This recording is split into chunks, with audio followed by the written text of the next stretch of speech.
This one's coming from AITAH.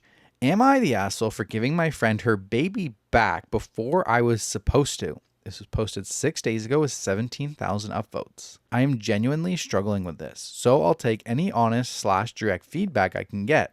I, 26 female, am childless, which I think may be relevant here. My close friend A is female, 27, had her second baby R almost 4 months ago, and her first baby T about 7 years ago. T has been having trouble adjusting to his new sibling. She's been feeling a lot of guilt around this, so I let her know that once she's comfortable, I'd be down to babysit R so that she could have some one-on-one time with T. She knows I have 12 nibblings. I was literally born an aunt. What? So she's comfortable with this. She took me up on the offer on Halloween so she could take T trick-or-treating, and she asked if I could keep R overnight so she and T could take part in some tradition or another. I adore the baby, so of course I said yes. Halloween rolls around, A drops R off in my apartment around 4 p.m. and everything's fine. After about an hour, A FaceTimes me to check on the baby. Another 45 minutes go by, A FaceTimes me again. No problem. The baby is really young, so I totally get the anxiety. She continues to FaceTime me every 30 minutes to an hour, even while she takes T trick-or-treating. She'd get to a spot with no signal or Wi-Fi, try to call, the call would drop, and she'd call back until the FaceTime stopped dropping the call. At some point, they finish trick-or-treating and go to do their Halloween tradition. Whatever it is, it runs late. She's still wide awake and FaceTiming at around 10 p.m. when I'm getting ready for bed. I asked her if she just wants me to bring R home. She insists that she doesn't want that. I let her know that both R and I are about to be asleep, and I, definitely trying to go a holy here, say maybe this would be a good time to finally focus on T. She continues to FaceTime every 30 minutes to an hour. I answer or call her back every time. The last few calls, I try to break it to her gently that she's keeping both me and R awake, and he's already not a great sleeper, so it's getting a little rough settling him back down after her calls wake him up. She does not care. I finally get fed up at some point. A is clearly tired. R can't sleep because his mom won't stop calling, and I won't put my phone on silent while I'm babysitting someone's newborn for obvious reasons, and I'm irritated. After we hang up on the last time, I pack up R's things and I take him home. She's genuinely upset at me. I thought I was doing the right thing because she was clearly struggling with being away from the baby. T was asleep by the time I dropped R back off, so it's not like I disturbed their time. I don't have kids, maybe that's why I can't gauge the issue, but someone please let me know if I was the asshole for bringing the baby back home. No, I don't think so. You gave her many chances. You told her to stop calling. You're going to sleep. Like, you couldn't be more explicit.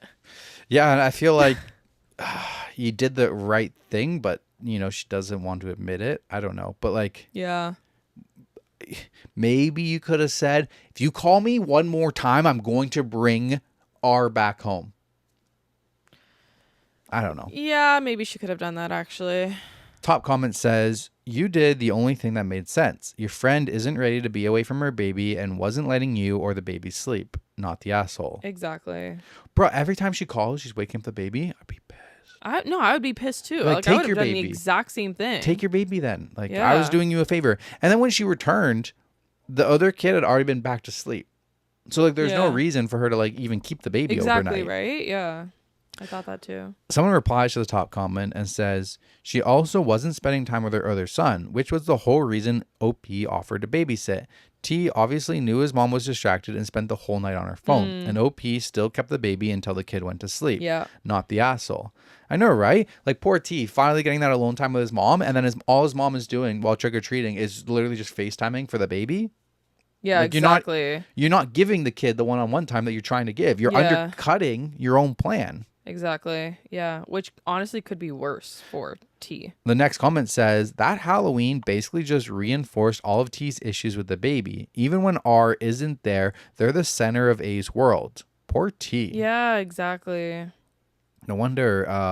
That was the opposite of what she wanted. But I think it sounds like it's A's fault for why her first kid is having such a hard time with adjusting to the baby. Yeah. Because the mom keeps choosing the baby over him. him. The baby, 4 months. Yeah. So I guess I don't know. It's 4 months old though. That's for hard. sure. And and also the first sibling is 9 or 7. It's not like my sister's case where they're 14 months apart. Yeah. No, you've had a kid for 7 years, and then you have a second baby. Yeah, that's tough. That's a big age gap, and that's a big tough. Like, of course you're gonna be obsessed, and of course you're, it's pretty fair to say like you're not gonna be an expert at knowing how to balance this. Yeah, exactly. I like OP though in this post. I like how she named them A, R, and T. Art. No. Oh, tar. No. Rat. No. just that they got letters. She didn't try and come up with like color. I actually don't like that. Cillian or whatever. Cillian. I will say it was a little hard. If you guys are gonna write your Reddit post, give them simple names: Joe, Bob, Sam, Amy, Ken, Jake, Jack, Jill. Okay, we got it. Give them the simple names. The almost one letter as a name is almost harder than. No, I agree. Yeah, Cillian. That's why I was like, wait, you like that? I just liked how she didn't try to make it a complicated name, but a letter almost made it a little harder to follow. Yeah. All right, back to you. All right.